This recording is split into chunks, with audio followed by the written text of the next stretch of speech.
sometimes they're different materially in the chapter, sometimes not, but if you find it's different, or we're talking about some topics that you don't see, you could always take a picture of the chapter that I have. That's not an issue. I was actually looking for a PDF copy of the book, because sometimes the old editions have them, but for whatever reason, there's none for this one. So, I'm still on the class structure reading homework quizzes. So, every class is going to be some little bit of homework assigned. I just think it's good to practice to make sure you have understanding. I try not to be oppressive, but I really want you to do it so you have understanding. They're going to determine if you get it or you don't. Quizzes, it's not going to be more than 15 to 20 questions, true, false, or some multiple choice. But again, the same objective, just to make sure you have understanding. When I give you the class outline, I can put the grading at the back as well, so you know what value is assigned to each piece.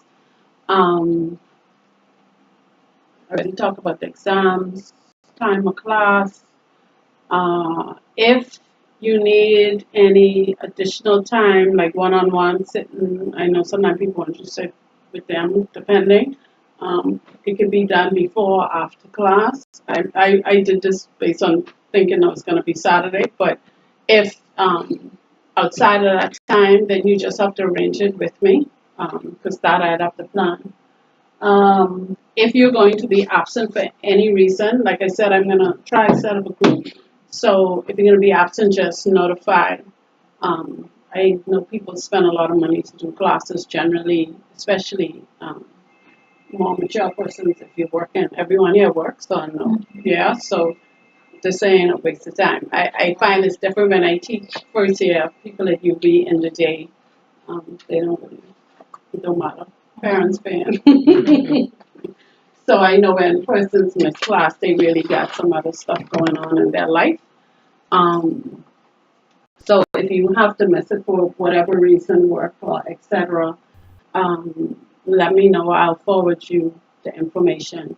I have slides for the text from the publisher, so those I don't have any issues sharing with you. I use the board because like I said, I like to practice. We're not doing any of that today since this is the first class. The first chapter is more to me like theory, some practical, but we'll do practical on Tuesday related to this chapter. Has anyone read it? Looked at it? Yeah. This weekend. Yeah. This weekend, for sure. The writing is fine, isn't it? So I can return this back and just use my Denny. Yeah, if it's the same. Okay. As you, when you see the slides, they will be very detailed as well. It's just the text to me is a good reference, and then the other thing with the text, it has questions. The way they have the questions set up, I think it's all the even numbers. They give you the solutions. I'm trying to find a test point for this one.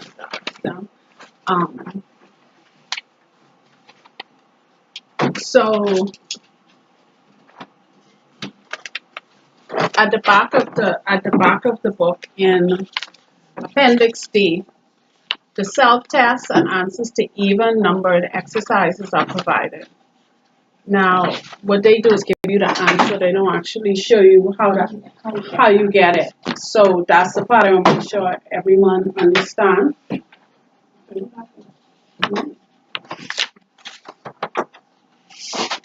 I was sleeping.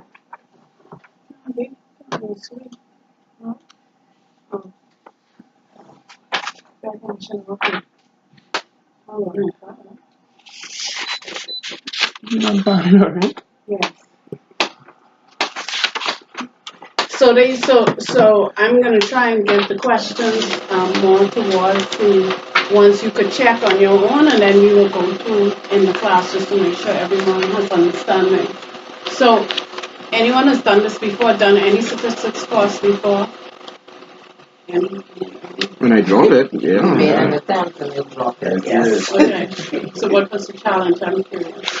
Um, It was a challenge. I'm curious. Um, It there's some confusing elements to it. And at that time, the lecturer didn't make it any easier. I can't say it's all his fault, but I think with the maths element of it, it can be a bit, touchy. But this is the last class I have to do, so I ain't got no choice. But, I feel good about it this time. I think if I read more, and like you said, do the assignments more, it'll be a bit easier. Yeah, I find that with any of these type of topics, the key is, and this is what I learned even in university, the key is to break it down into bits that are understandable and then put them together. If you could teach someone or show someone else, you have understanding. But if you take it all in one, I do this whole thing, then it becomes overwhelming. Once you understand the bits, then you add speed and technique into it. Because of course you take an exam, so it's speed. But I think about, this is my approach, I think about things in steps. So, okay, if you do step 1 first, step 2, step 3, step 4, and then you could solve your problem. So, again, if you have questions, because I know everyone works differently. I have Saturday here because they just told me to change in the date. When I do give homework, I'm gonna collect it because I want to see people's understanding, and I want you to show workings because I think it's important just to have the practice of doing it. So when you get an exam, it's like, whoa, this is the first time I actually have to work it out live. And like I said, the answer's on the back, so you know whether you hit the right thing.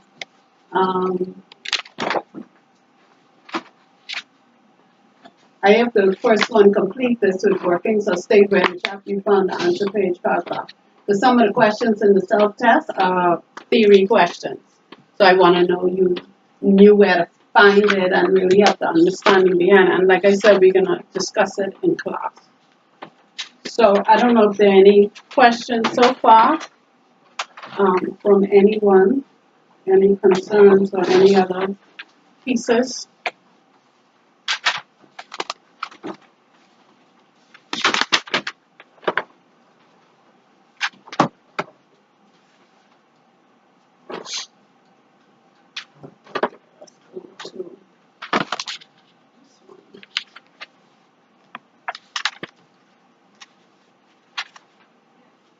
So, last question, time.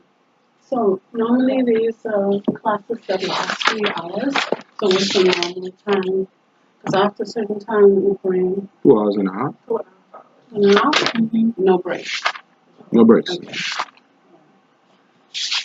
So once I complete what I target, if it needs 2.5 3, if it's shorter than that, then everyone's free to go.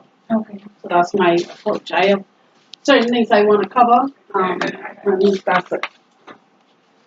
So this is the text. They had this the text that these slides are based on because this is from the publisher.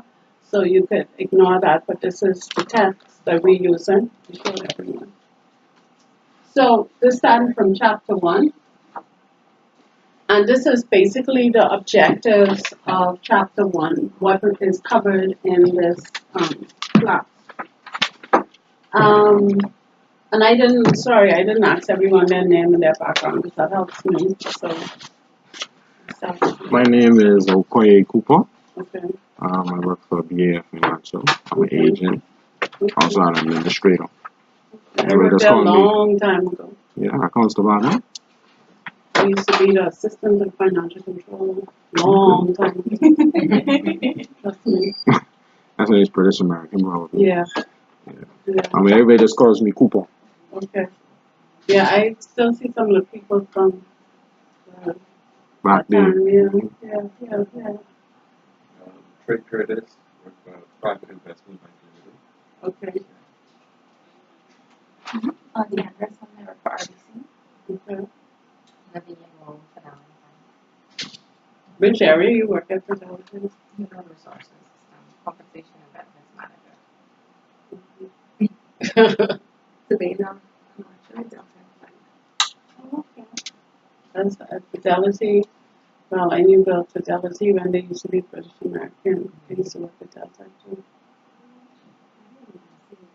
No, That's no a time. long time. Long time. Your president used to be a client. Okay. And I used to work in the New York office for 3 years, and then I came back home. Okay. When I was Who's there, president? the guy who was the president, he died. Oh, Tim. who worked on like who lived in Yeah, Vancouver. yeah. But when I joined, there were 2 people who started Delta Bank. One was Mr. Dauphinot, he was alive. Yeah. Yeah, yeah. That was long. So what area do you work in? Operations. Just Okay. moved there, but not really operations in payments, which was under client services, but they moved into operations now. So James still the head of that office? Who's James? I don't even know what James is doing now. Don't mean I recall it. James, when I asked him, he told me he's doing a bit of everything now, so I can't even tell you what he's doing. Yeah, I used to do the mutual funds. Okay. And then when I went to New York, that's what I did. And then when I came back, I was risk and compliance. Okay. So that's when the legislation came out. That was 2000 legislation came out. And they say they needed someone who knew all the pieces, because I used to back up payment side and all that kind of stuff. Yeah. Justice Rainbow. Okay. Deltec Bank and Trust used to be right up the street by opposite Dunkin' Donuts in their heyday. Yes, I heard, yeah. In their heyday. They need to move into the house. Huh? They need to move into town, that drive. I don't think they just have a different. They have a different flavor these days. Right. That's what I would say. In my time, they had a managing director when things were good. He'd jump on his boat in the middle of the day, go on fishing, come back and tell the secretary cook up for everybody and office closed. Right. Not, That don't happen no more. But they were family-ish. I heard And, Tim was well, not Tim. It was this other guy, Mark Gibbons. Mark Gibbons. Yeah, I heard Yeah. him. Yeah. So Yeah. that was in their heyday when they were making serious dollars. So, yeah. I guess you have to grow, change, evolve, Yes. new ownership. Yeah. So, statistics. These are the things that we're going to look at in chapter 1. A lot of it is theory and foundational information, so you get comfortable with the concepts. We're going to go into each one of these in more detail. What statistics is, how it's applied, and then the use of computers and statistical analysis. When you did it the first time, did you use the computer-assisted stuff? Or yes or no? No? I honestly can't remember. Because there are three avenues, and I'm actually going to ask them if they want that integrated. Because it is interesting to be able to use. They have Excel. They have another software where you could do it in practice. Because really, in practice, no one does it manually unless it's very simple. You do use statistical tools, and oftentimes they are embedded. So I would say the other thing is, for this course, you would need, of course, a calculator. And I would say, and this is my just general comments, have someone who is a partner or someone you could work with. It is helpful. Which you don't understand, they might understand, or to work through stuff in groups. I'm not really against that. I think it does help learning. So I encourage you to do that. So statistics.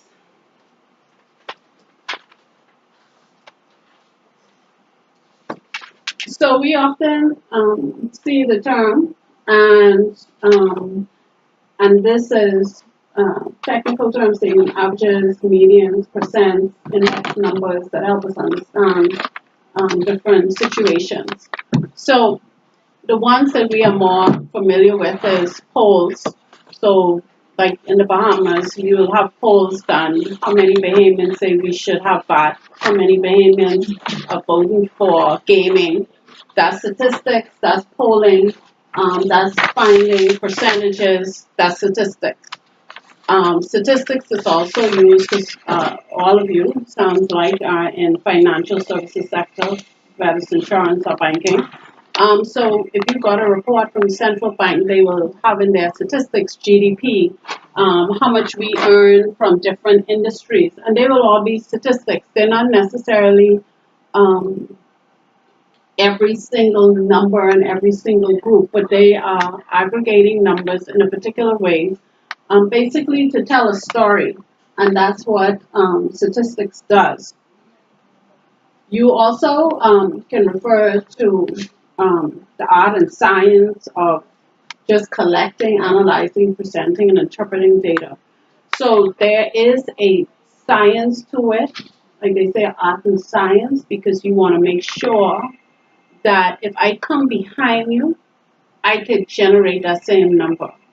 So if you ever watch U.S. news, they get into fact checking, and they said, "Oh, Donald Trump said X, Y, Z," and they will go behind and fact check those numbers because there should be an art and science to make sure the numbers are accurate, the process used is independent, free from bias, and whatever is communicated there is, like they said, from the presenting and interpreting, is provided in the right context. If I said to you that if I gave you statistics in a room and I said most women are earning more money than they did 10 years ago, so that by itself, you may generalize it to the population and say that's the case. I could give it to you, I could present it to you a different way and say that women in law make more money than they did 10 years ago, or women in accounting. So every time I change the context, the situation is a different way of presenting it, as well as the analysis of the data. You'll see people sometimes when they present reports, they'll have charts and diagrams. I don't know if any of you've seen like annual reports for companies at the end of the year.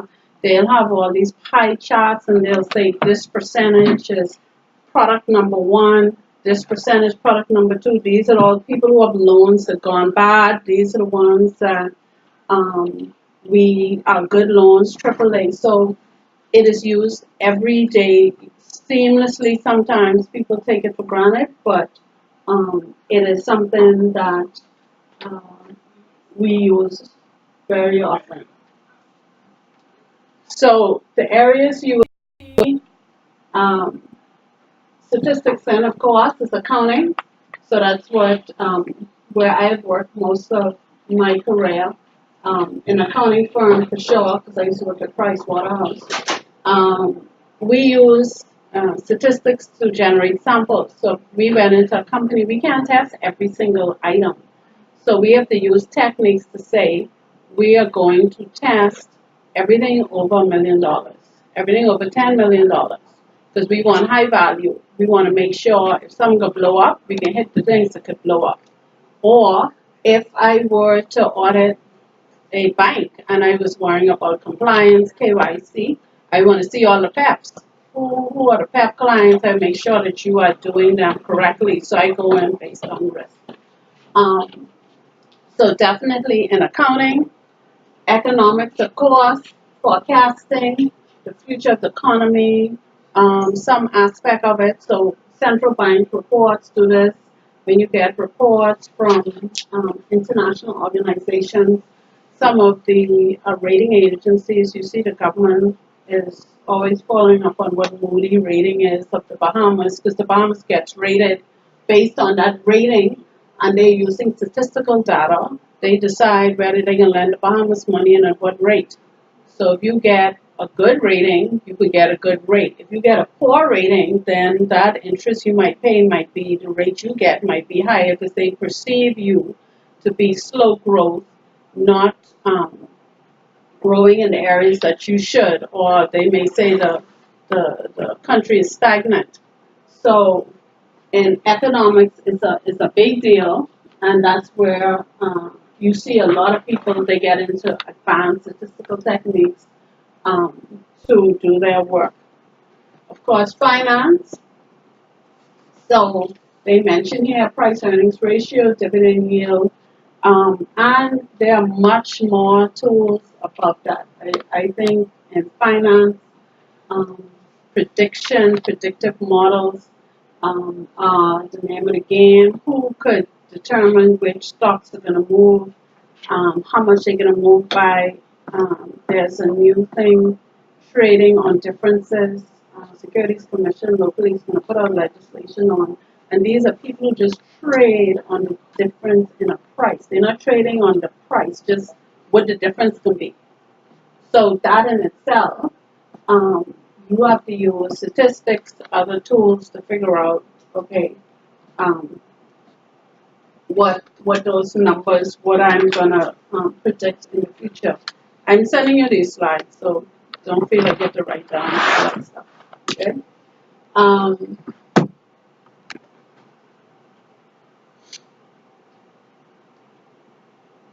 So marketing is another area. So where have you seen this change in marketing with statistics and groupings? So where do you see this all the time? When you're on the cash register. You don't see it online? Every time you buy something, did you like our product? Would Oh, you buy it again? Yeah. Can you rate this product for us? When you go on Amazon, they always, do you want to leave a rating? TripAdvisor, all of those. Everyone wants to find out what you think, right? Because they're generating number statistics. Sometimes they ask you before you buy your size, what you like. So when you pull up all the stores now, when you pull them up, they say, you might like this. Because they already know your age, your demographic, and they figure out that's what you may want. So statistics are evolving in a way that you can't even see. They are generating numbers, coming up with averages. This is how many people buy this product. It's more real time now than probably was in the past. So marketing, definitely use it. You go to functions and PTC and other agencies do all the time. They say, oh, sign up for this, da da da. They sign up because they're gathering your data. Even if you don't use PTC, they're gathering your data. So now I'm even kept. I say you could take my name, but please don't email me anything. Because they, a lot of places they just want to email you and you get barraged with it. Some places it's going through. Yeah, exactly. So production. So when you produce goods, actual physical goods, you need quality control. You are not going to be able to test every product off that assembly line, but you have statistical methods that are used to make selections and decide, well, if this one is good, I say out of this batch, all should be the same. And it's definitely used in quality control so that you ensure a certain level is always maintained in the process.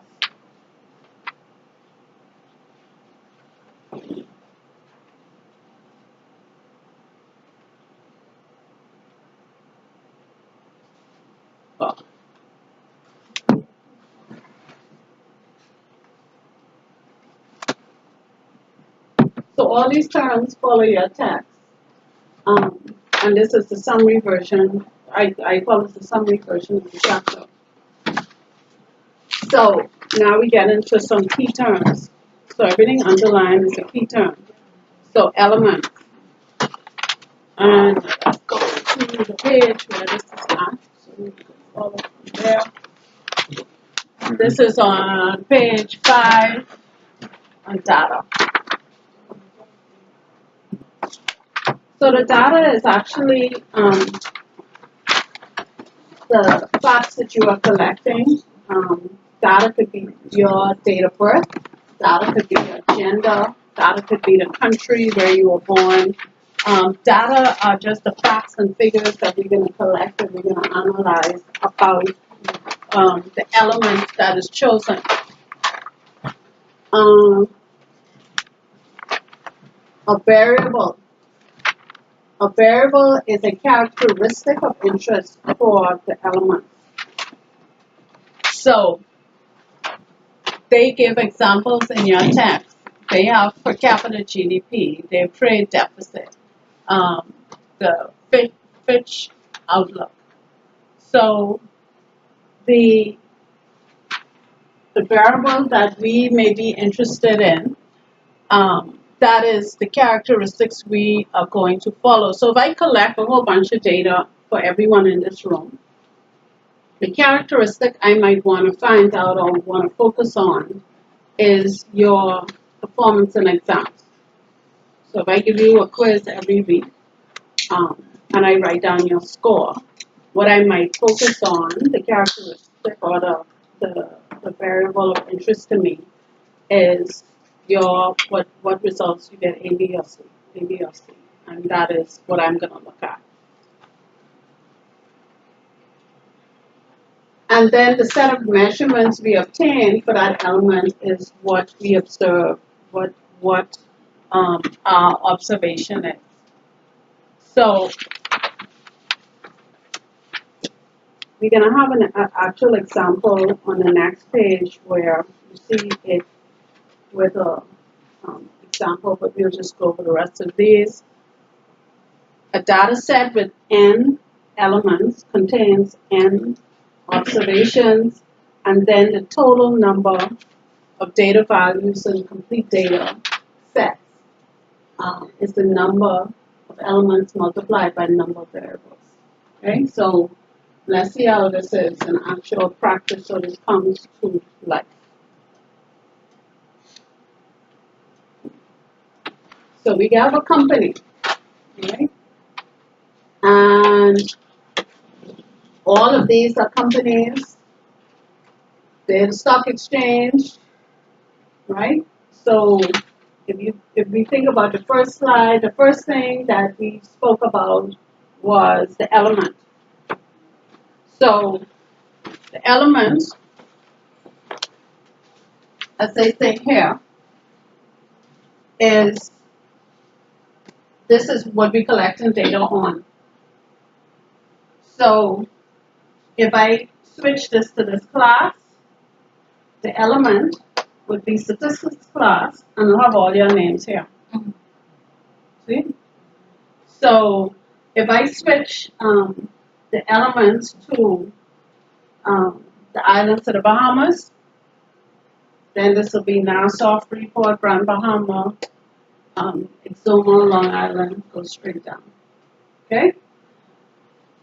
So the next thing that we talked about were the variables. So these are the characteristics of interest.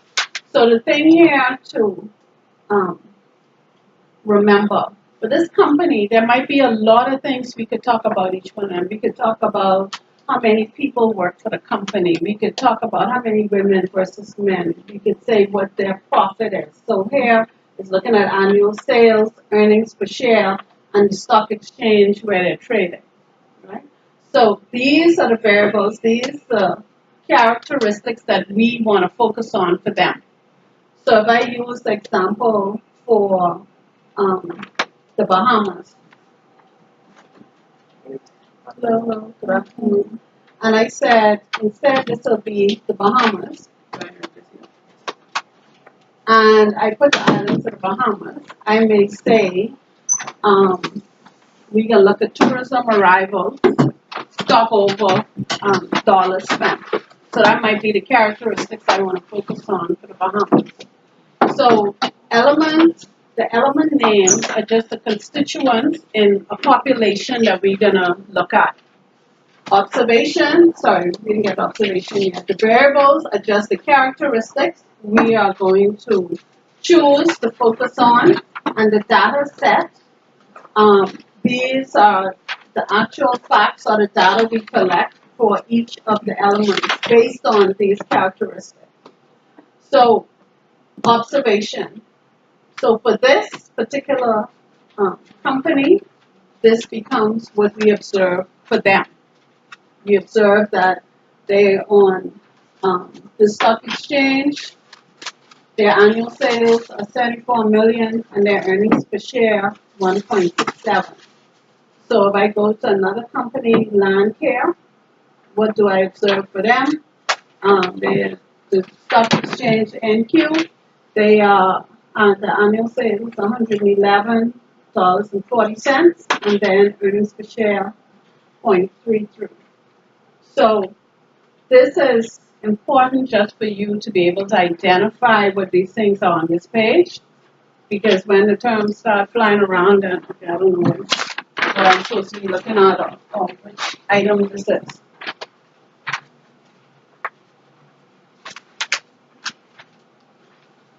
So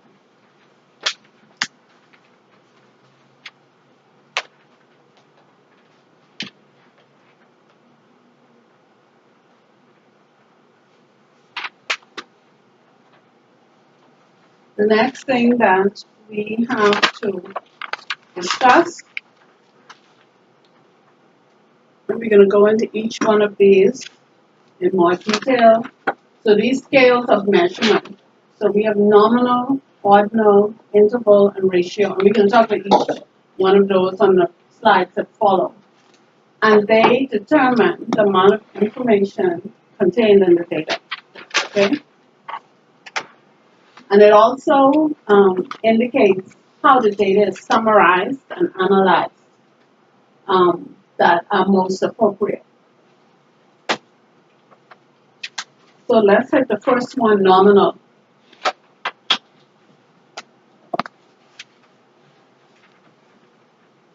So I'll just pause 1 second. So what I'm going to do next class, I'm going to send you the slides ahead so you could read, when you read the chapter, you read it in conjunction with it.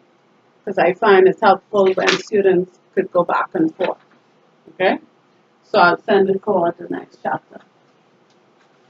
So for a nominal scale or measurement, we use labels or names to identify the attribute. And we can have an example where you could see after this. And a non-numeric label or non-numeric or numeric code may be used. So we have an example here.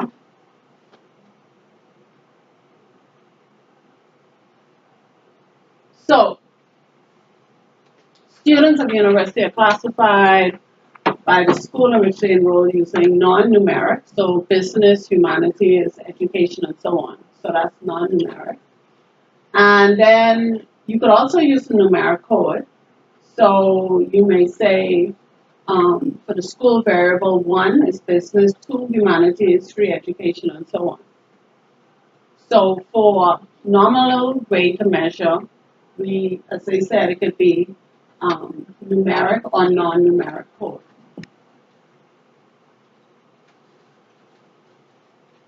So the next scale was ordinal.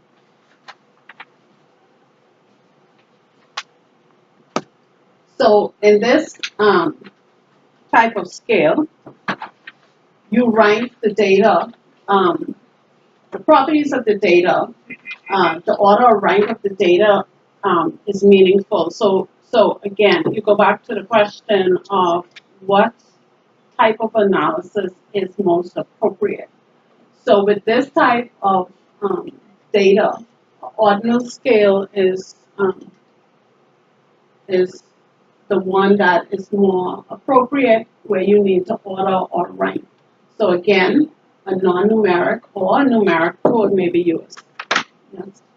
No. We gotta go with that too. No. If this is too, she's at a funeral, she's gonna need it, but you might want to go until the end, or should you just watch the recording? It's up to her. I don't really want to What's start. our I mean, we can go 2.5. So tell her for 2:30. Yeah. Okay. Yeah.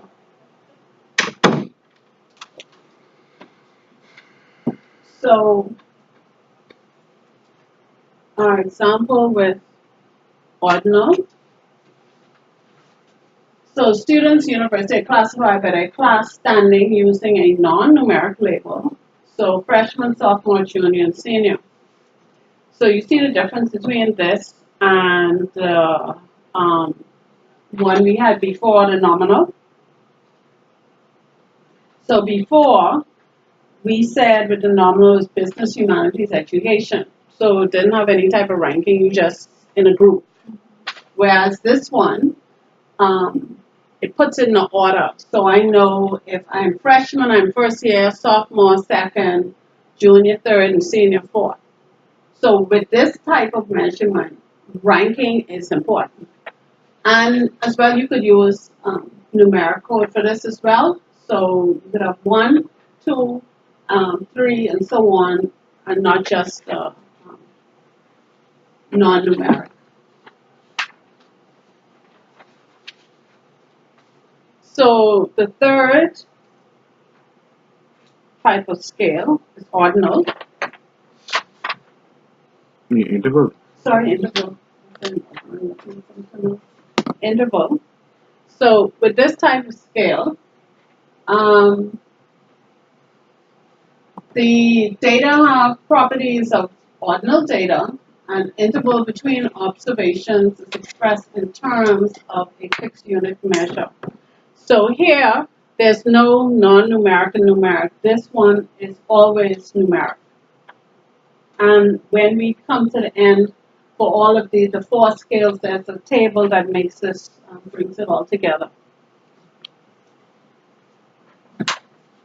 So, a good example of interval, Melissa has a SAT score of 1205, while Kevin has a SAT score of 1090.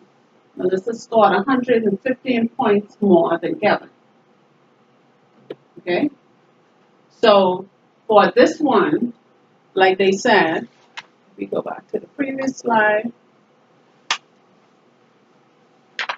So the data have properties of ordinal data, so that means it has a ranking, and the interval between the observations is expressed in terms of a fixed unit measure. So you just looking at the difference between the rankings.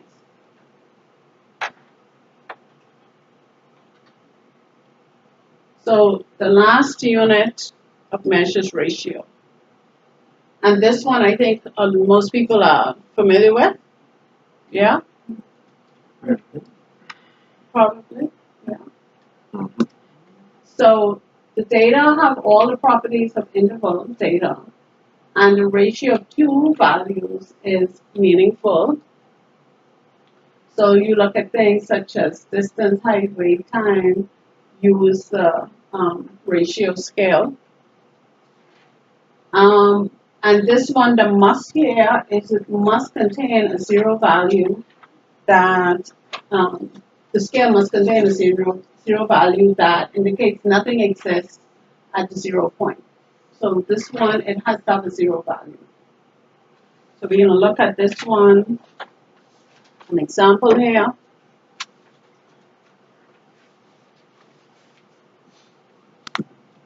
So Melissa's college record shows 36 credit hours earned. Kevin shows 72 credit hours earned. Kevin has twice as much credit hours as Melissa.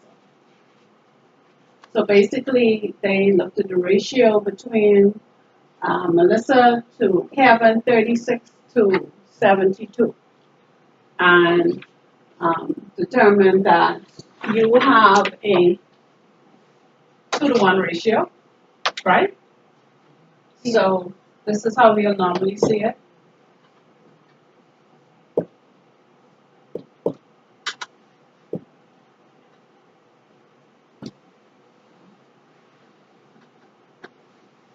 Yeah. So this is the ratio. So you have 36. This is Melissa. And this is Kevin. And so the ratio here is 2-to-1. So if I was using this in practice as an example, I may say I have in total, we have profit of $100. And the ratio, we're going to share that profit. Let me make it easier. 300. And we're going to share it on this ratio 2-to-1. That's where you'll see this in practice. Yeah? And then you'll work back to this number. So then this will be 100 and 200.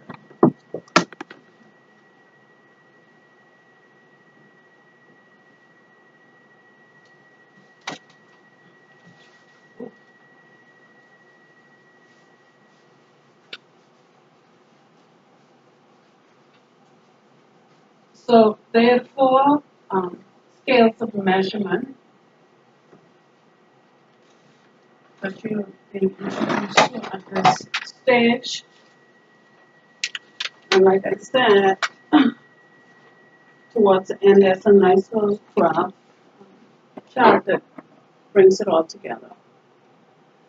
So the other thing that we need to look at, some more concepts, categorical and quantitative data. So they discuss this on page 8 of chapter 1. And this is how data can be classified.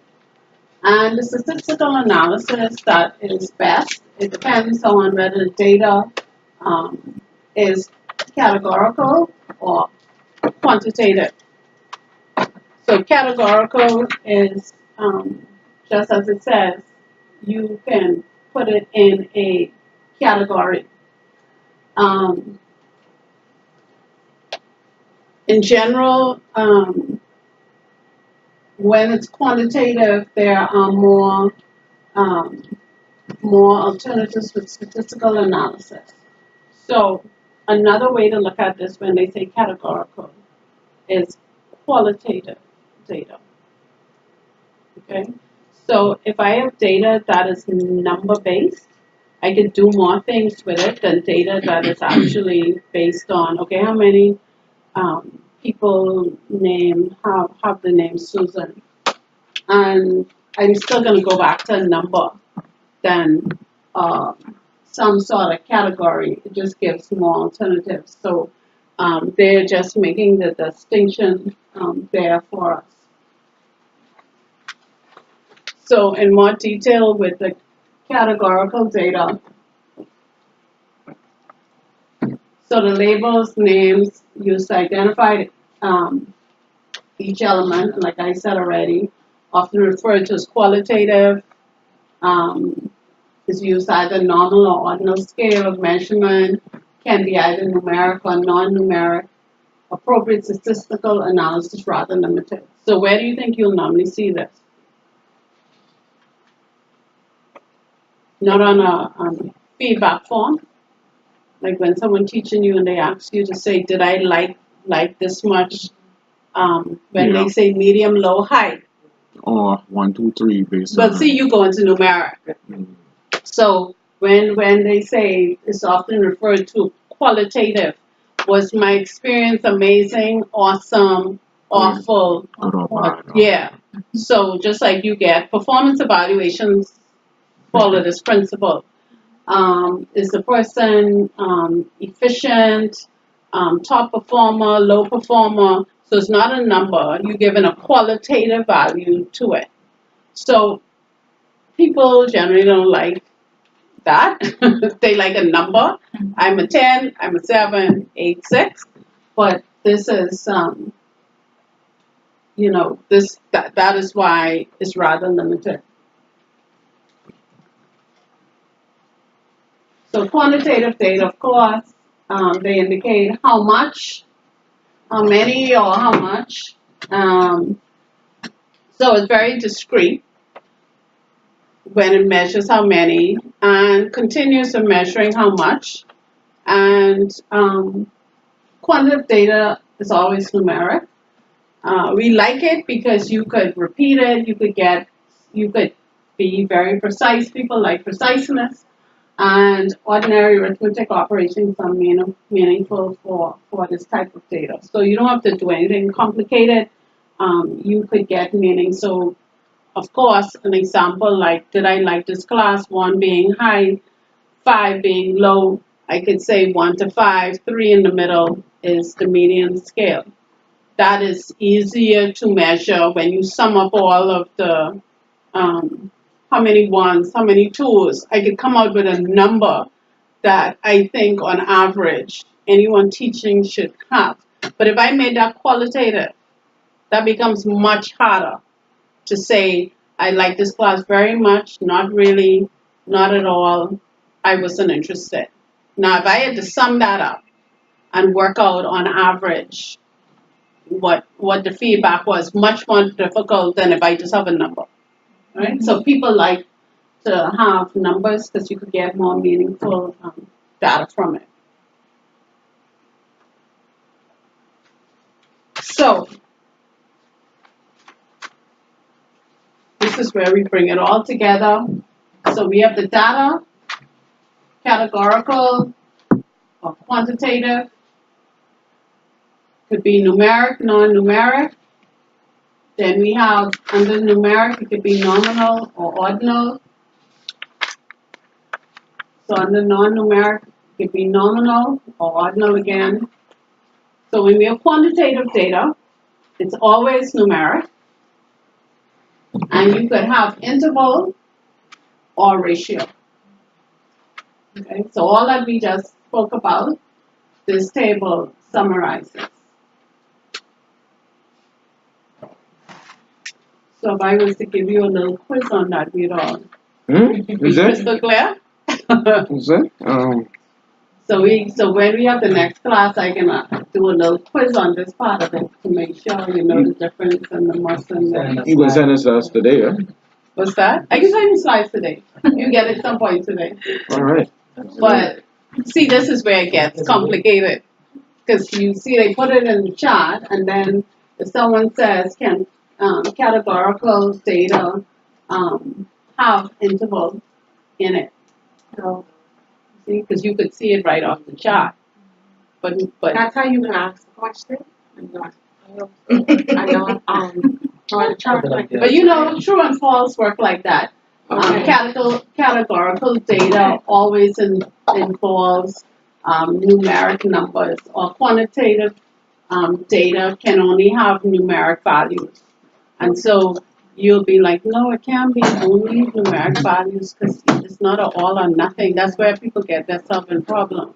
So that's why you have to know it. You see?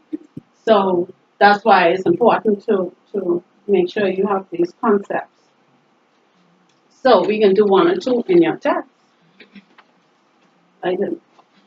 I have to put it on the slide. I probably will have to keep that in the textbook. What's that? I probably will have to keep that in the textbook. I doubt it. You know, there's two versions now. It should be the same concept. These haven't changed. The question. No, these concepts The haven't concept changed. didn't change. The question didn't change. Let's see. So when you look at self-test number 3, yeah, that's on page 22. And for all the self-tests, the answers are in the back, so you could always check in and come back to it. So we will go through it, and then we'll see how you do. So we'll just do number 3 in the class. So for this one, you refer to the table 1.6 at the bottom of the page. You have that one? Yeah? Good. So first thing I wanted to ask, this is not in the question, so we go back to something that we did already. So when I'm looking at this data, tell me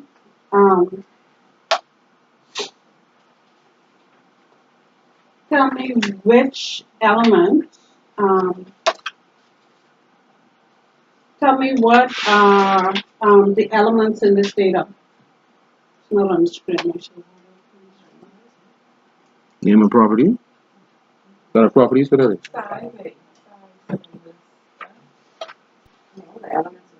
Elements would be the cars, right? Yeah, I so know by that one. labeling this one, the elements would be the cars.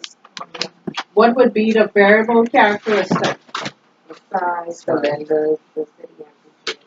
Exactly. And then, what's the other one? What would be the observation? So if I pick, so observation would be for BMW, what would the observation be? It's compact, 6 lenders, 17 MPG, 25 MPG. Okay. Exactly. And then our data set will comprise which elements, except for where it has that column with the car. Yeah. The data Yeah. element names, Yeah. and then the data set is everything that we Everything else collected is for those element. characteristics. Right? So if we go back to the questions now, they say, what is the average miles per gallon for city driving?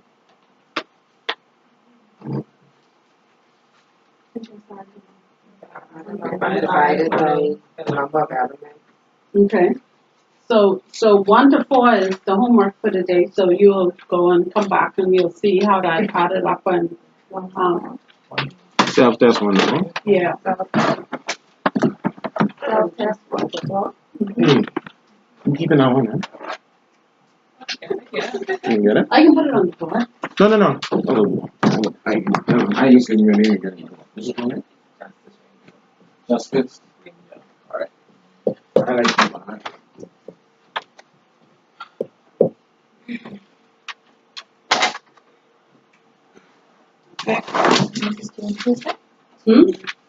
Yeah, because we're gonna go over it. I will make sure at this part everyone has to understand it. If you want to do more, that's great, but at least at that first level. So the next thing, so tell me first. So the first question we would answer it when we ask, what is the average miles per gallon for city driving? And we'll calculate that how?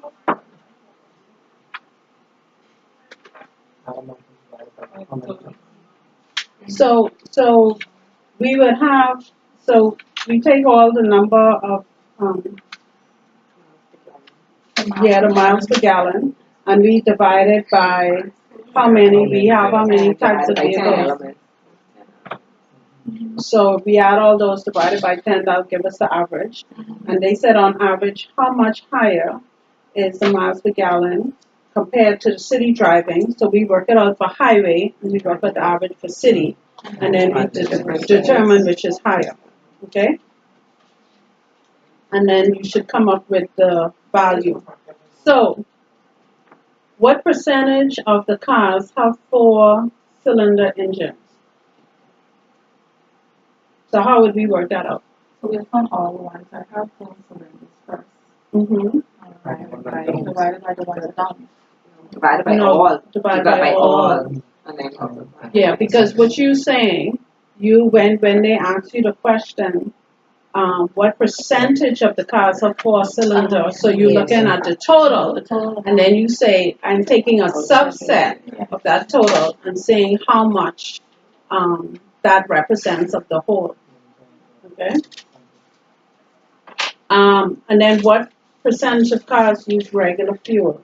So again, the same principle would apply, correct? Yes. Okay, so that was 3. Okay, so the next one, you can, number 4, you'll just do number 4 quick because then there's also some other elements. So table 1.7 is data for 7 colleges and universities. Okay. The endowment in billions of dollars and the percentage for applicants admitted as shown. This was USA Today for 2008. The state school is located in the campus setting, NCAA division obtained from National Center of Education website. So how many elements are in the data set? So we go back to that. So how many elements in the data set? Okay. How many variables are in the data set? 5. Yeah, because that is the actual information that we're collecting. Which variables are categorical and which are quantitative? State and campus. Categorical. Okay, which variables are categorical? So, State, campus, yeah. NCAA. Yeah, the NCAA division, because they're labeled. Right? and then which are quantitative. Endowment and applicants. Yeah. Okay. So everyone feel a little comfort there? A little bit.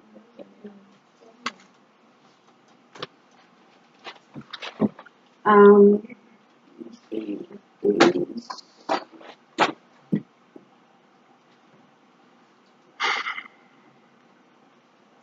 You should give me more than one. I think so. Probably. Okay.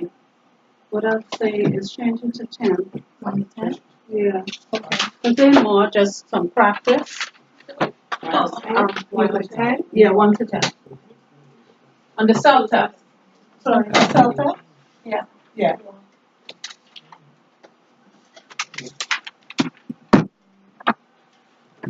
Any questions so far? I think this, like I said, this is more the terminology. So the homework is from 1 to 10. 1 to 10. Yes. Yes. From to Tuesday and Thursday. Yeah.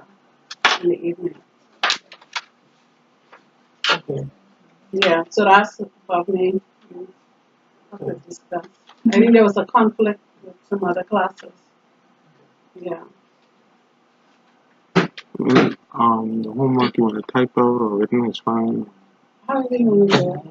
And I mean, my thing is, once you do it, I don't have an issue. What I normally say to students, it's better to do it in your handwriting, because if you're in an exam, you have to do it in your handwriting. You're not gonna have to, like, to type out. So the more you could practice with your handwriting, and actually writing it out can help you with speed and accuracy and presentation. okay. So some more concepts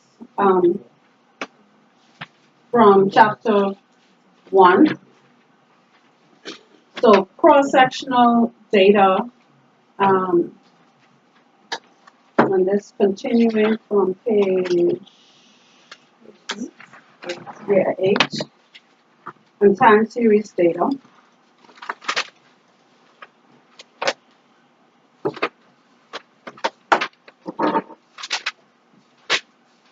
So cross-sectional data is collected at the same or approximately the same point in time.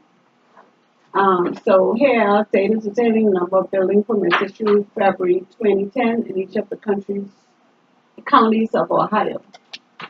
So this may be, if I use the example in the bottom, that might be if I got central bank statistics on loans, and they say how many loans were granted in the month of January by Fidelity, Scotia, Commonwealth Bank, etc. So that's how collected approximately the same point in time. That data is representing cross-section. Time series. Now this is collected over several periods. So the data detailing the number of building permits in Lucas County, so that's specific county, in each of the last 36 months. Okay, so that's over a period of time, not a specific point where you're looking cross-sectionally, but this is at over a period of time. So graphically, so now we're going to get into some graphical look. So time series, as you could see, at the axis at the bottom, you see March, October, April, November, June, December, July. So that's over a period of time, and it's showing you the price per gallon of gasoline. Okay. So of course, this is often used for projections, saying how the economy is doing, prices are rising, declining. This is also useful for stock price movements. When you see economists looking at, or finance people looking at profitability and the direction prices are moving. So, sources of data.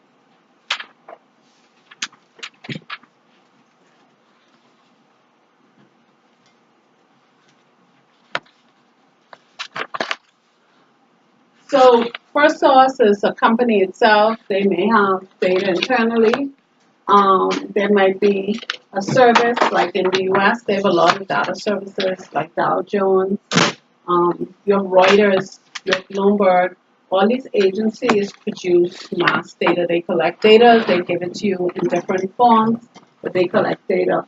You also have government agencies. So in the US, US Department of Labor. In the Bahamas, everything is Department of Statistics or Central Bank, I think. I'm not quite sure. Now we have a lot of independent agencies providing data, but that's still a small subset. Industry associations. So in the US, there's also a big group. They generate their own internal statistics based on their membership. Special interests. So they give an example. They have a graduate program, and this is Graduate Management and Mission Council. So they have organizations that have interests in particular areas. You have this in the US when it comes to elections. There are a lot of special interest groups that, where there's CNBC, who's a news agency, or Fox, they have interest in collecting particular type of data, and they have people, that's all they do. And then the internet. So, of course, the internet is, as we speak, as we buy, as you go on Instagram, Facebook, all of those social media sites, they are collecting data and gathering. So when we see the amount of likes and shares, that's All of that is gathering. So, you know, they have this concept of influencers, correct? yeah, that's how they make money. So they are Bahamian influencers too. And there are people who get paid. I know someone locally who's an influencer.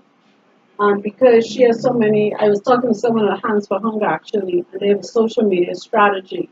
So they target people who have more than 15,000, she said, followers in the Bahamas, and they ask them to post on their site. And I know one of the people who posts, she said that you have to send a request. She look at it. If somebody she supports, then she'll post it. She gets paid for it, huh? Not all the time. Sometimes they get freebies. Sometimes they get like free admission. Say if it's a concert or something, then they might get a package. So that's why some of these people here so big. Well, I know one who does it with food, and people bring food to her establishment so she could post it and say this is amazing or whatever it is. And one of my daughters works for the company, and every other week or something you say you should try it. You tried someone brought this the other day, and I think it's crazy. I didn't know people actually do that seriously, but it's a big thing. Influencers. How the internet is used as a data source. So that's one of these are all sources of data. So when I was a student, this is at COB and in university, the hardest thing was always to collect data. But because of the internet now, it's so much easier even to do a survey. We used to have the paper surveys, and I have to go. Now when people doing any type of survey and feedback form, they send you an email. They send it on SurveyMonkey is a big one, and other survey sites, and you buy some, they asking you to do a survey. So I said cancel. I said cancel. But even when you want to unsubscribe to something, they have a survey question. If you go on Facebook and you decide I don't want to be on Facebook, it'll ask you, do you not like, don't want to follow? Did you get too many emails? They collecting data. And they trying to understand who you are, why you would exit, are you going to a different service? Because they're trying to target you in a different way, because maybe that's a number that they following. So for companies, of course, you have data on the employees, production record, inventory, sales, credit record, customer profile. So any of you involved in some of that activity? Collecting data. We have an HR person. Yeah. Like I said, I used to up to when I left last year March from Melbourne. I used to have meetings sometimes looking at demographics and looking at statistics and how our customer profile was changing and how that was impacting credit, and then also looking at employees who selling these products and if they are the appropriate person who should be in front of the customer. And then overall, we looked at it in terms of cultural change and hiring and okay, someone could wear locks now and man or woman, all this crazy stuff. And so all that was back to the data and the data we had and analyzing it properly. Because, you know, people could say, yeah, I don't think the staff like what y'all doing. So then we say, okay, let's do a survey and ask them. So that's the beauty of the internet to me. You don't just have to, okay, someone say, let's test it. But of course, these are more factual because you can't really, well, gender maybe not, but because some surveys give you the option not to say. Sometimes people lie about their age, but if you have records like government records, I give my driver's license, a lot of information is there. It's all factual that you could collect internally. In a government agency, there are census records. The Federal Reserve collects information. This is all in the U.S. because it's U.S. based. So in the Bahamas, we have the Department of Statistics. We also, who does census, who also generates numbers on labor. And like I said, the main sources for the Bahamas tend to be central bank and Department of Statistics. There are other sources, but they are what, as it indicated before, more special interest groups.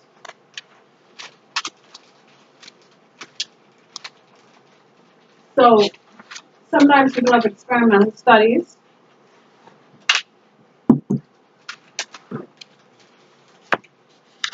And you could look at a variable of interest and then see how, if you control the other variables, how does that influence the variable of interest. So this happens sometimes with, if we think about, and I'll use financial services again, where, you know, an institution may say, we can make these factors, we're only going to offer this product to these customers, this type of customer, and the variable we can change is the interest rate. So we can offer mortgages, we can offer it to this age group in this bracket for this amount of money. We can keep all that fixed, but we can shift the rate, and we can see how that impacts who comes, and that is what that happens often to see what is, you know, what happens at the end of the day. And they give an example here where they conducted a experimental study. It's the largest one, they say 1954, with the polio vaccine, and nearly 2 million U.S. children grade 1 to 3 were selected.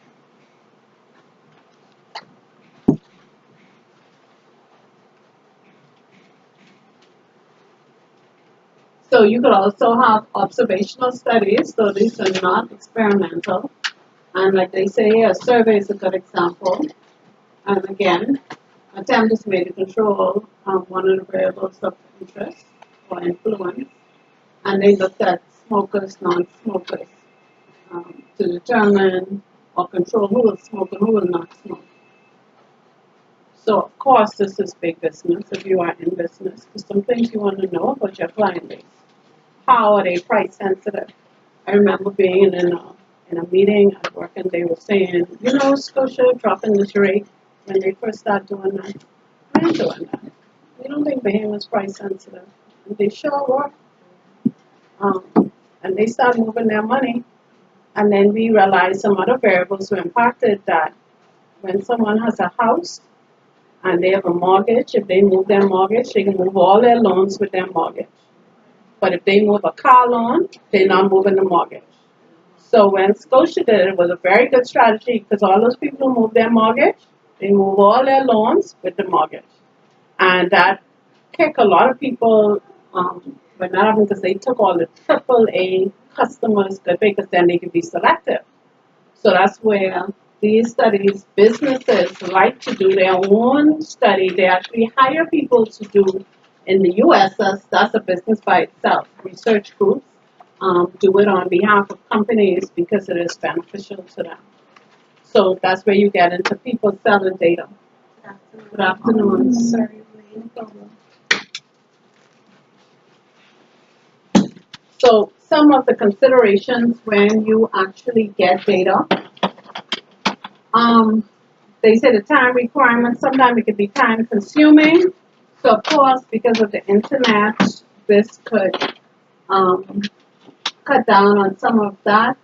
And sometimes the information may no longer be useful by the time it's available. So I could gather all this information, and by the time I gather it up, it's not even relevant to my decision, because my window to make a decision is already passed. So you want to make sure too the information is still useful by the time you could get it or put it together. Cost of acquisition. Oftentimes it's very expensive if it's not your primary business. So that's why I say a lot of companies use outside vendors. Hotels do it all the time. And now a lot of companies realize that the internet is a very cheap way of doing it. That I don't have to pay an agency to go and survey you and call you up on the phone. I just call to ask you these questions. I could ask you as you're purchasing, as you're buying. You see it when you have credit card issues. You call the credit card company on the hotline. Do you mind filling out the survey while you're holding? So all those are techniques to gather data in an inexpensive way while I have the customer attention. Data errors. So this is another consideration. Sometimes the data could be skewed or it could be misleading. So if I said, and this is a hot debated topic in the U.S. in relation to race. So there have been studies that in education that reading scores of blacks are substantially lower than whites. And when they test and they challenged it on the basis that when they gave the black student the exam, they would ask them questions about, in the neighborhood, do they have 2 dogs and a cat? And the black student don't have a neighborhood like that, depending on their background, economic status. So it was already biased before you started. So this is where it could be misleading, and you have to make sure the targeted group, and that's where survey design, people get into survey design, proper design of questions, the proper way to collect data to make sure it is accurate. So we always have jokes about this in the Bahamas, because people say they think one will win and the other one no win, and who was collecting the data. And some people say it's a famous lie, but you know, you don't know. But it happens.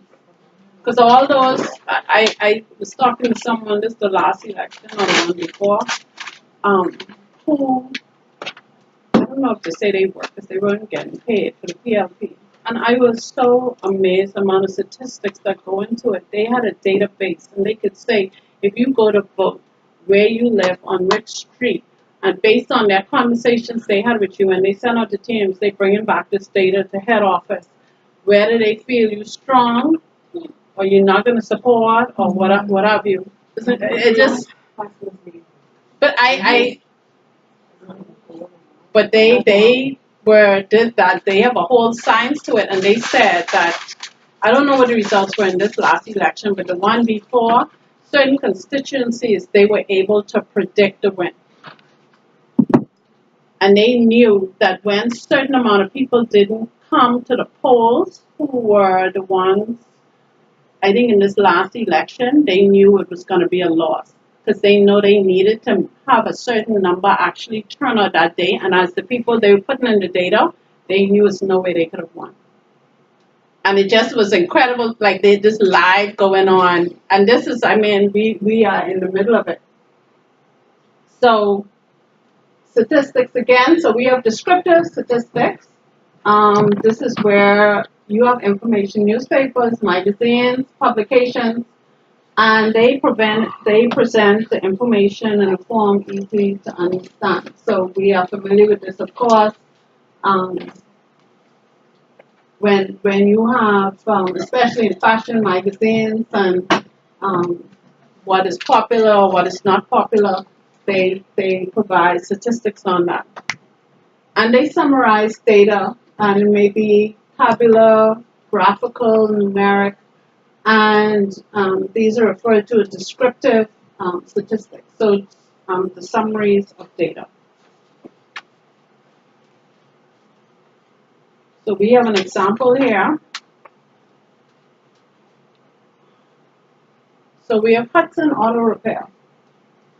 So the manager would like to have a better understanding of the cost of parts used in engine tune-up performance in her shop. She examines 50 customers' invoice tune-ups. The cost of parts, rounded in nearest dollar, are listed in the next slide. Okay.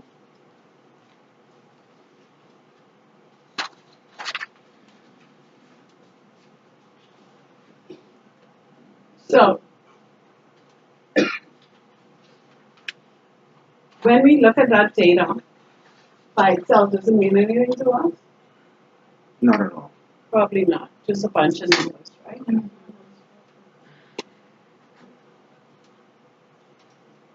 But when we have it presented in this format, so we have the parts cost, and so we assemble the data where you have the parts that cost between $50 to $59, 60 to 60. So now we have the interval. Remember we talked about the interval before. Then we have the frequency. So how many parts cost between 50 to 59? How many between 60 to 69? 70 to 79.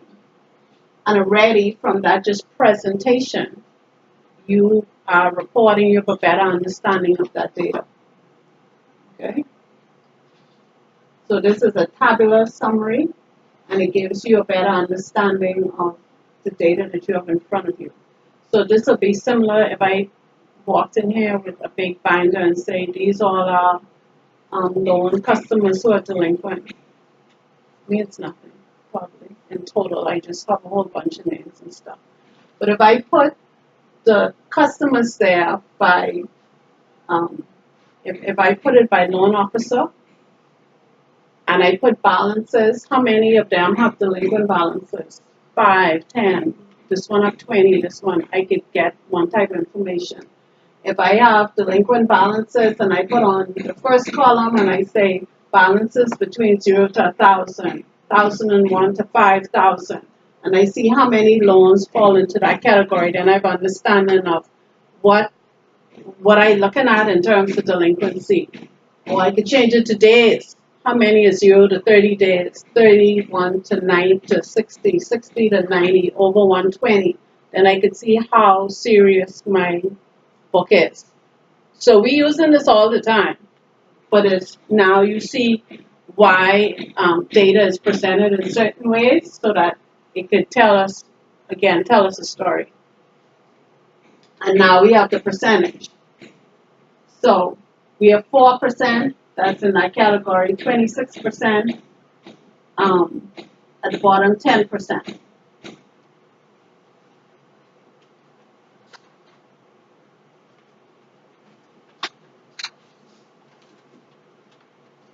So now we can put it in a graph.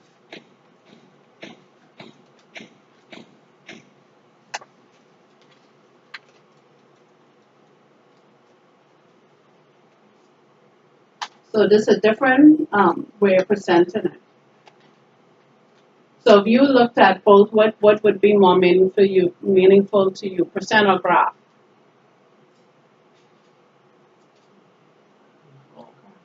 graphic. So that depends. And I like to say it. Some people are visual. So they can do something like this, and this doesn't have a bunch of colors. People like colors too. So some people are very visual. If you give them a bunch of numbers, they looking for, okay, this 20%, what that mean? 20% good or bad? Blah, blah, blah. Sometimes when they look at that, look at it from this way, then it just stands straight out to them what is happening. So it just depends on your audience and what will mean the most to them. Yes? Okay, I thought you.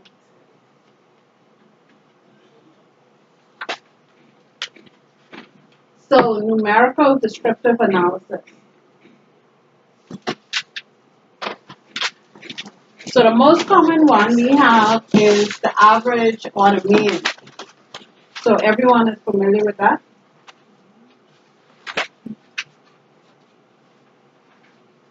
I think we do this from high school. They ask you in arithmetic.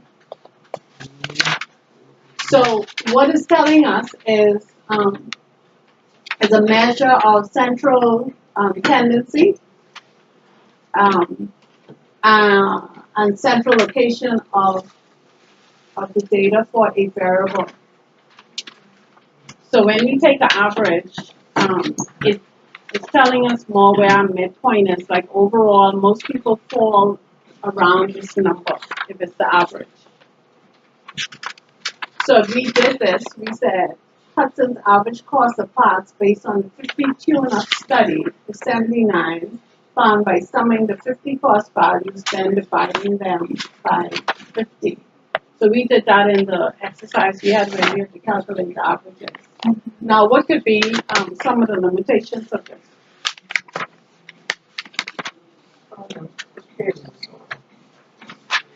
The Page 14 This is data. 12 to 14.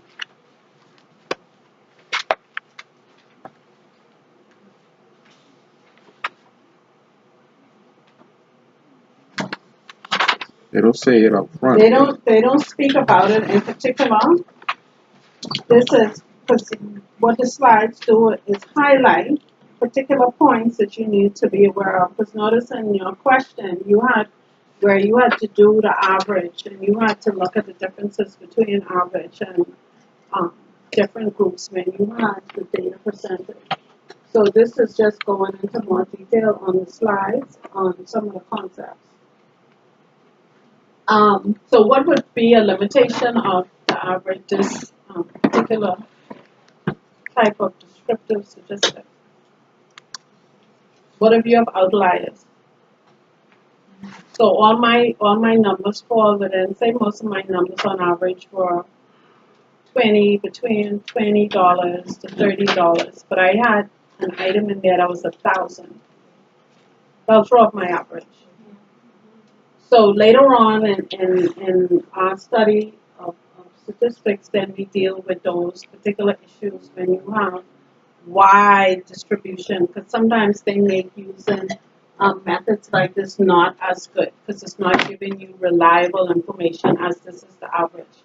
So in practice, and I use the example of the loans, I remember looking at a report and someone said, oh, this is our delinquency book and da da da da da. And the first question I asked, how many loans do we have that are in this thing? Because it might have been, the value might have been, say, I just make up a number, say like 20 million. So when I actually looked at the distribution of the data, there were 2 loans that skewed, or everyone else was under like 50,000. But there were 2 loans that one was like 5 and another one was another significant amount because they were commercial. But you could have data. So sometimes you have to also, when you look at the data provided, to make sure that it all is within a certain range to make sure that that is useful. So this is actually what we go into statistical inference. Which is on page 16. When we look at statistical inference, We have this where we have a lot of data, and I mentioned already population, and we want to we may need information about the population or about this large group of data, and we um, want to statistically um, come up with certain characteristics or certain features about it. But we're going to use statistics to determine that. So if I said in the Bahamas, most Nasuvians have a car, and if I looked at Long Island, most persons who are on Long Island have a truck. But I can make that inference if I look at the elements of the study and say, I'm going to look at this population, I can look at cars licensed, and I can see what is the dominant car that might have been licensed within each of those groups. So I could come to a conclusion or um, determine, like, I don't like to use certain terminology right off the bat, but certain hypotheses or certain um, conclusion to say this is the view, this is what I think based on the data that I see. So population, of course, the set of all the elements of interest. Sample is the subset of that. Statistical inference, this again, process of using the data to obtain from a sample to make estimates and test hypotheses about characteristics of a population. Census, you collect the data for entire population, and then the sample survey collecting data for a sample. So if you watch the U.S. elections, this is where this really happens a lot. They would make judgments and say a white male in the U.S. is not going to vote for a black person. Okay? Then they would go out and sample people, and they will test that hypothesis to see if that characteristic is really true. So when they had the last election with Donald Trump, and they had all the statistics before, white women gonna vote for Hillary Clinton, black women are gonna vote Hispanic vote. And when they saw the actual results, they realized that white women supported Donald Trump in huge numbers. Okay? So you want to make estimates so that you could test those by when you do the sampling, you will test those, but of course your sample has to be really representative, really make sense. So sometimes you'll have commentators, especially on those political shows, say, well, we can't rely on these samples because the last time we did it, it told us one thing and something else happened. But a lot of money is spent here because people want to be able to make inferences. They want to be able to estimate or say, I believe this is going to happen. Okay? And so this becomes an important exercise. So what does this process look like? So the first thing, we're going to have a population, and it consists of all, we use that same example, all the tune-ups. We have a sample of 50 that we examine, and then the sample data provided sample average parts score 79 per tune-up. And then the sample average is used to estimate the population average. Okay? So you take the population. You don't know what the average cost is for the population. So you take a sample. Based on the sample, you come up with an average, and then you use that to estimate what the population average is. Now, of course, again, this is all you are estimating it based on a small set. Now, this process they describe is the way I explained. I did auditing before. This is how we audit a sample. When we did our auditing, we'll say, you say that your income is 80 million this year. We can't test all the revenue. So we take a sample and we say, based on our sample, you didn't make any mistakes. Everything looks good. You calculated the sales correctly. You calculated all these things correctly. So we could go back and say that total number that you report, we can now go back and say, if it's misstated, it only be misstated by this amount if we found the error. Does it, if it's a small amount, let's say misstated? But we would always have a tolerance level. They haven't talked about that yet. Okay, so But there's always like you'll see even when they quote statistics on TV, they say this is the error of margin is 0.5 either way. okay, I just wanted to know because See? most times in anything you do, especially with gathering information, it's bound to be something off. But that's why you always have to be careful if you are not looking at all the data and you're just looking at a subset. And that's where it goes back to, it's important, the integrity of the data, how it's collected. It has to be unbiased, accurate. Basically, if someone else come behind, they could come up with the same conclusion if they follow the exact same steps as you. But again, when you do samples, the tricky part, it has to be random. Well, let me not say that. All samples don't have to be random, but people prefer that the sample is random. Now, because of computers and technology, and that's what we can talk about next, they could be random, but in the past, like I've selected samples where someone bring a general ledger, especially in the days of printing them, we flick through, okay, that one, the next 10, that one, this one, I like this number, pick that one. And then we go back and trace all the invoices for those. No, so we say that's random. Now, I could have bias in that I might be attracted to high numbers or numbers that are rounded a particular way. Exactly.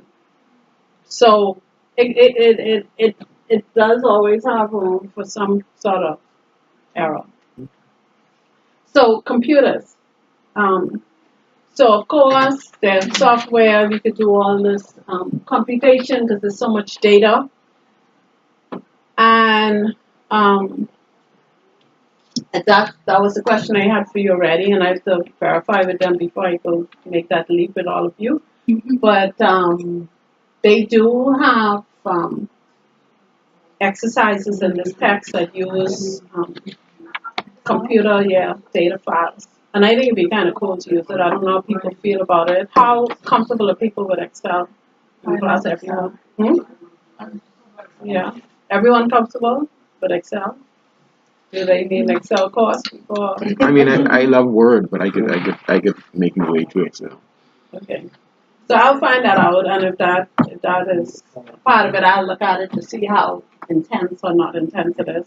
But I like to use it because my thing is you're gonna have to use it anyway, and just the more you use it, give you comfort. You were about to say something? No, I think because I was challenged one time by my boss to basically find some statistical ways to get some averages or means and using Excel. So I had to challenge myself to do it. I mean, I figured out at the end it was long, but it was easier afterwards to do a code to complete the course. Well, it would be good to use it. So the beauty of it now and the versions of Excel that are out there now is that you could actually, and most systems, most software systems, I know definitely in banking they have it, insurance, and if they don't have it, they build these interfaces where the system could just dump data. I've seen it done with payroll and they'll just dump the data in Excel, and then you could do stuff with it. So I have been in that position where, okay, send me a dump, and nobody could touch it, and then we start doing things with the data. Yeah. So that makes jobs easier sometimes because if I got a dump, and a reconciliation is a good example, I could immediately sort it for all the ones that match. All entries that match that have certain characteristics, I could filter them up. I could also get dumps like just with statistical, so I want to know And I talk about loans because people like loans because you try and sell them and who you sell them to. And you get dumps, and you could see you could see some trends with people at a certain age who get themselves into debt. Like we used to see that between age 20, like say 21 to 30, if they work for government, especially the police or any of the armed forces, if they get into debt up to 80,000, they can walk away. They just walk off their job. And we had statistics to show that once they get to that number, a certain number in loan value, they can walk. And they're not going to pay it. What? Yeah. Well, that's what I meant. They're not paying it. They walk off the job. Government job. Yeah. So free of that. Because government workers have salary deduction. So the only way I can stop a salary reduction if I walk off a job. So that's why a lot of them is quit their job, talking about they want the private section. No, but they do it, and a lot of the debt is related to commercial stuff, not commercial, to consumer loans. So then, Oh, that's Commonwealth? No, it's not.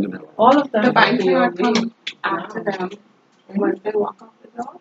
Yes. They could, but think about it. What do you don't have any collateral. Your collateral was the deduction. Yep.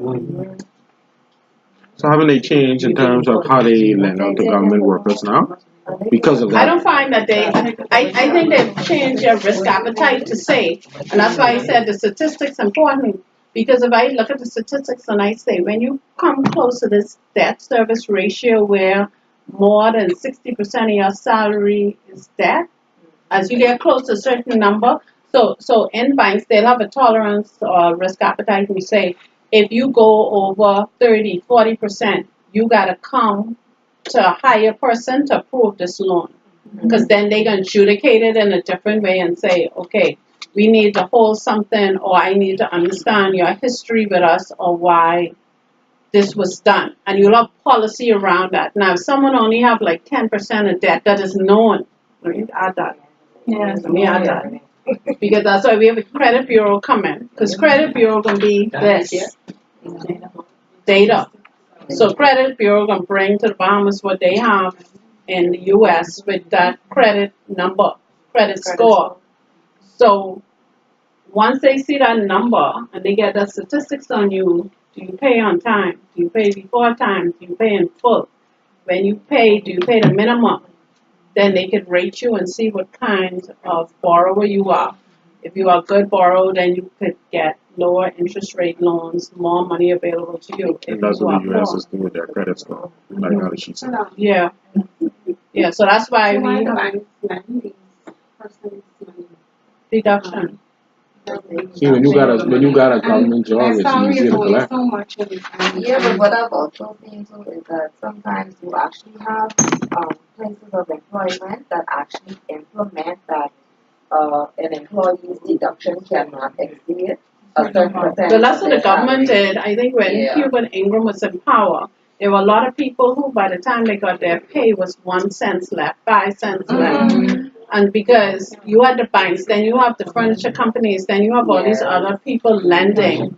So they And that's didn't have why- much left. And that's why tipping became such a serious Yeah. thing. So people just start walking off their jobs. So you had that phenomenon that didn't happen in the past. So younger people now, not older, younger people who are not gonna get tenure for a pension, they know that I could start over.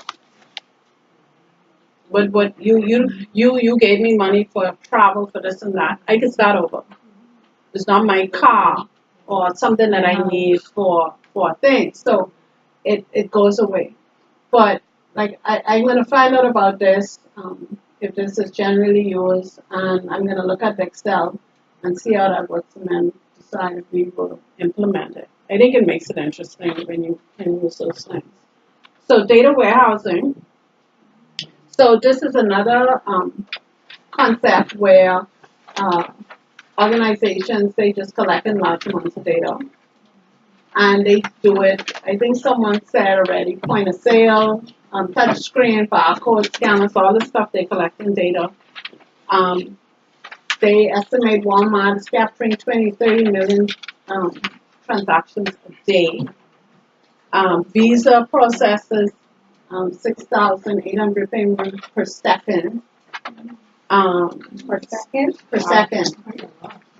And the capturing and storing you refer to as data warehousing is significant. It's significant. I honestly, this I didn't get appreciation for until I worked in a commercial bank, and we were transferring over to new ABM machines, and they were talking about the what do you call it? No, when you use your ATM at another ATM machine, there's a fee. Okay? I didn't know you can make so much money. It seemed like cents, but it is crazy money.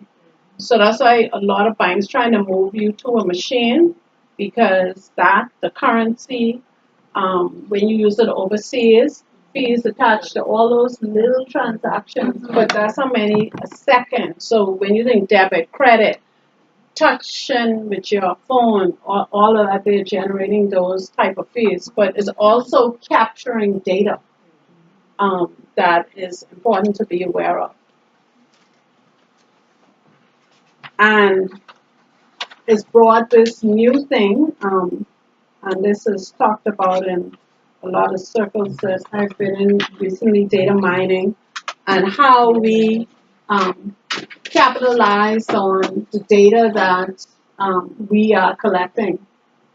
And statistics, mathematics, computer science, they mine data. They try and find useful ways to dig through this data and use it to the advantage.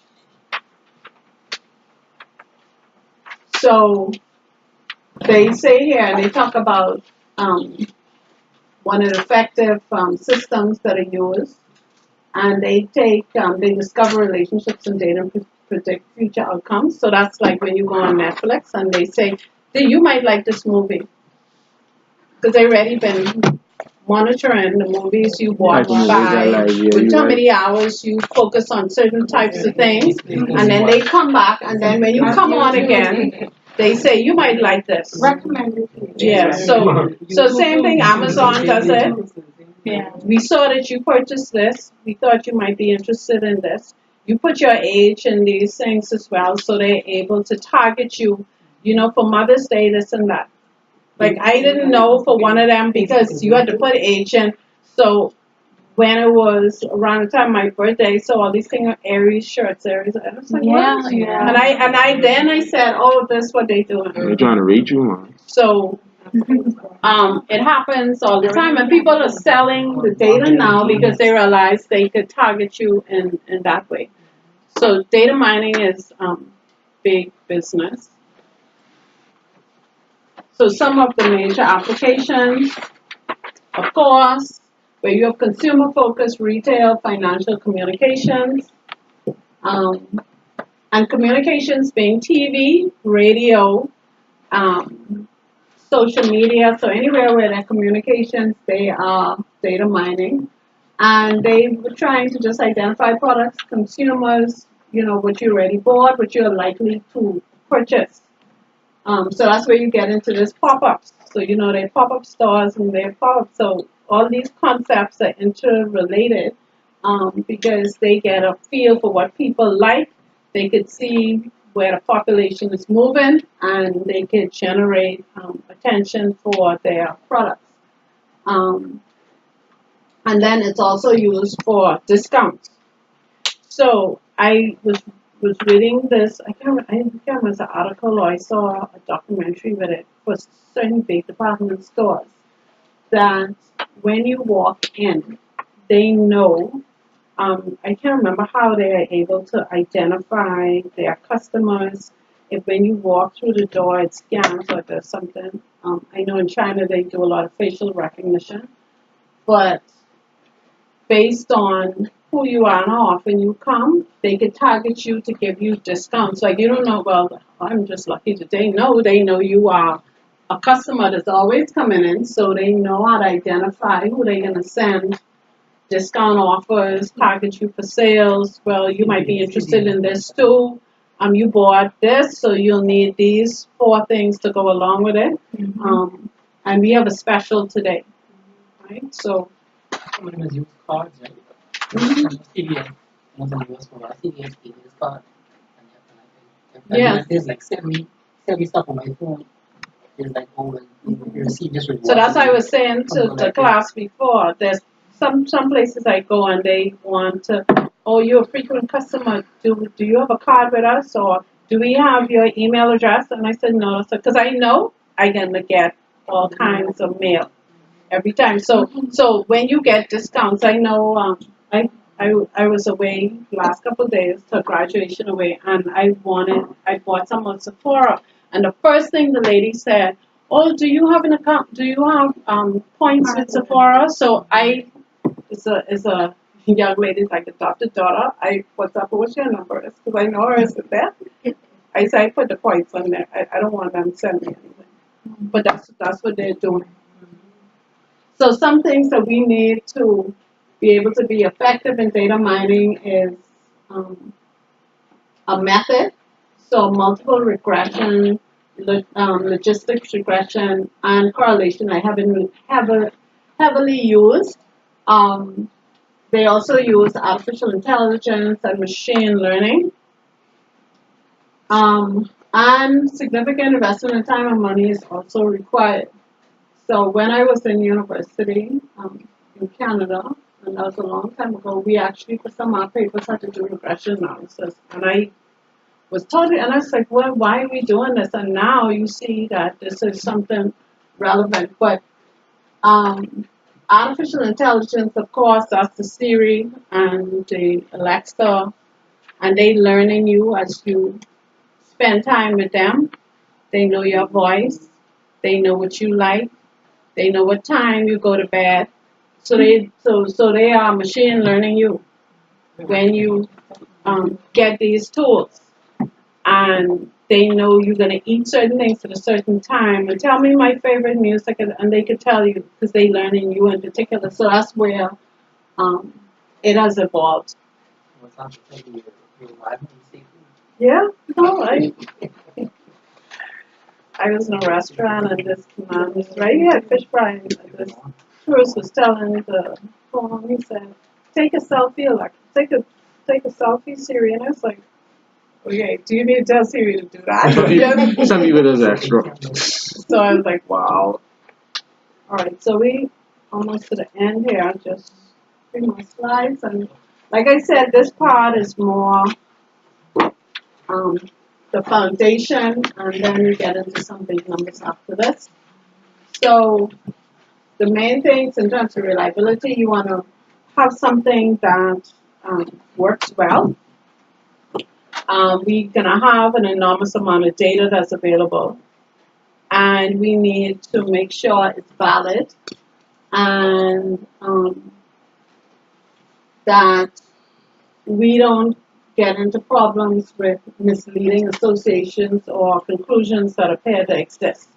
So like I said early on in the class, sometimes in terms of racial groups, sometimes in terms of even gender classifications, you could get into trouble, as if you make predictions, say, well, you know, all black people are going to like this. No, they may not. If you try to fit the model to a point that's misleading based on different associations. And then interpretation of results and testing of that is also very important. But like I said, it's in everything that we are doing these days. And then we have ethical guidelines. So with every topic now, you have ethics. So when you sample improperly, analysis is not appropriate, you develop graphs that are misleading, inappropriate statistics, biased interpretation. So, and I might be biased in saying this, so if you watch Fox News and they spin it one way, and you watch CNBC and they spin it a different way, so you say, okay, which one is the accurate representation? The same data, but it's the way it's spun. to groups, and we have it in our country as well. When the government releases data, they'll say crime is down, and so you may have to take the numbers and say, okay, which crimes are down, and they may say, oh well, this one is up, but overall crime is down, right? Yeah. So that's where the way it's reported might be misleading. Of course, you should strive to be fair, objective, neutral, and the way you analyze and present. And statistics, you should also be aware of unethical behavior by others. So I have a story on this that I always thought was quite interesting. I used to work for a Swiss private bank, and every quarter when we had they used to have a staff meeting and talk about profit. So when I first went, I would be the person who know the numbers, myself, my director, and talk about it, and we know how much we made for the quarter. So all he'll say to me, Jackie, we're up or we're down. And I said, well, we're down this quarter, right? Now, that's relative to the numbers because we might have been down maybe say 5%, but we might have made over 100 million. So technically, we up, right? Yeah. But he say to me, you gotta get him motivated. You gotta so you can't say the number. He said, when I ask you, you just say up or we down. And say you could say the percentage. You could say, oh, we up 5%. Yeah, Jackie, are we up or down? Blah, blah. So it is done all the time for other reasons that oftentimes are not good and misleading. Sorry?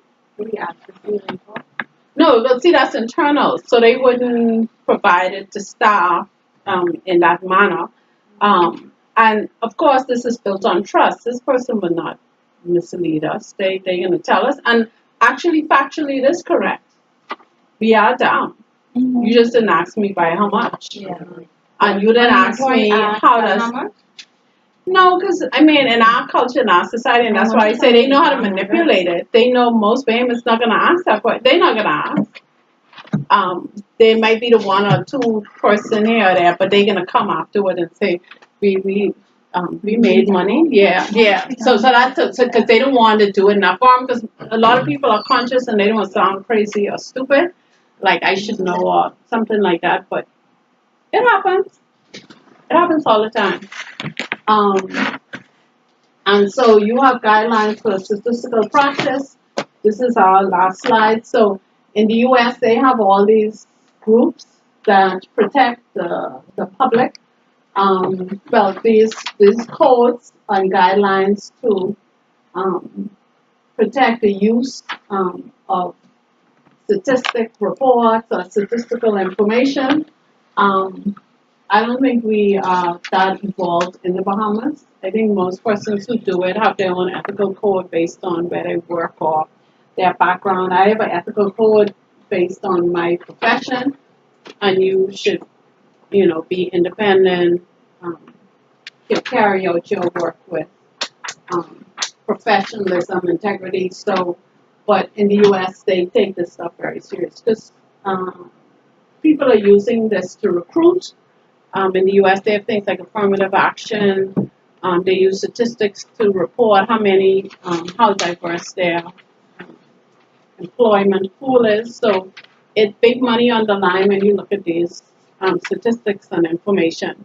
So it's something that we all need to be aware of. So next class, you should have self-test 1 to 10. We're going to go through some of those questions. So we can have a little quiz to see how much you remembered from this. Probably wouldn't be more than 15 questions just to make sure everyone's good. And I will say you should start looking at chapter 2. I can send both chapter slides, chapter 1 and 2, so you could prepare yourself for the next class. I think for the rest of the chapters we go through, they will be more over 2 classes than just 1. This is more theory, and this one, a lot of concepts are straightforward, but I like to have it where we actually do questions so people have an understanding. So you say for this first test, The quiz can be more theory. The quiz, I mean, it's best to read the slides. They're going to be more. Either one. I mean, it just depends on what you review and how you know, which one is easier. Some people like the text. Some people like to look at the slides. But, you know, either one. Once you understand the concepts, that works. I might give you an example and you tell me what is put on the chart. Any other questions? Do you have like a percentage of one-on-one tests? I'm gonna give that the next class. And then the 10 is for, are you gonna have a midterm for this thing? We're gonna have 2 interim tests and a final. And we're gonna give those things probably next class as well. I can give an outline. I normally give an outline to say we're gonna cover this amount of material. Then we're gonna have test 1. Then we're gonna cover the next amount of material, test 2, and then the final test what will be covered.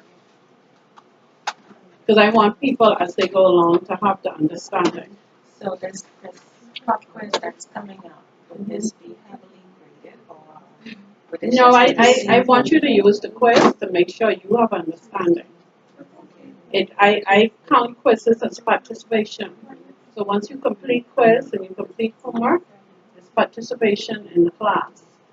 I'm not grading it like, oh, you have to get 9 or 10. This one would be graded as well. Well, I look at it to make sure I see what people understand. If they don't understand, I need to go over it again. And when you go over it, you can say, well, you know, I thought I understood it while I was there. I really didn't understand. So you could come back and say, hey, we need to go over this again as we go through. So take it from that approach. And then when we have the big test, then we can talk about what they can look like. But I'm going to try and do the quizzes so they prepare you for the big test. So you have multiple choice, so it can look like how multiple choice can look on a big test. It's not just going to be, okay, yes, true, false. You might have a question, a table. So tell me what is the average, what is the mean, what is this? What is the difference between, or what is the ratio? So that's application. More than the book said, this is the definition. You don't even get most of that. It can be practical. Yeah? So that's it for us today. Make sure everyone signs, because I'm going to send an email. I can try and create a Skype and decide how I'm going to, which software I'm going to use for that. Thank you. Tuesday test on Tuesday. Yeah, quiz. You're making it sound like a fake. Feel like it's No, I think it's good because when a classes get just the first term test and they have no idea, it's like a shock. And they love practice in class and know, okay, yeah, this is small, we're gonna get.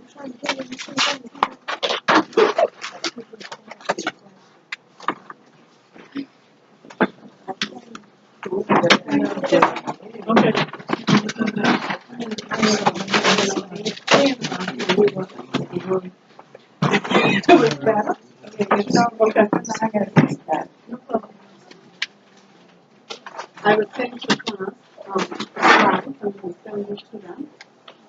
The slides are here.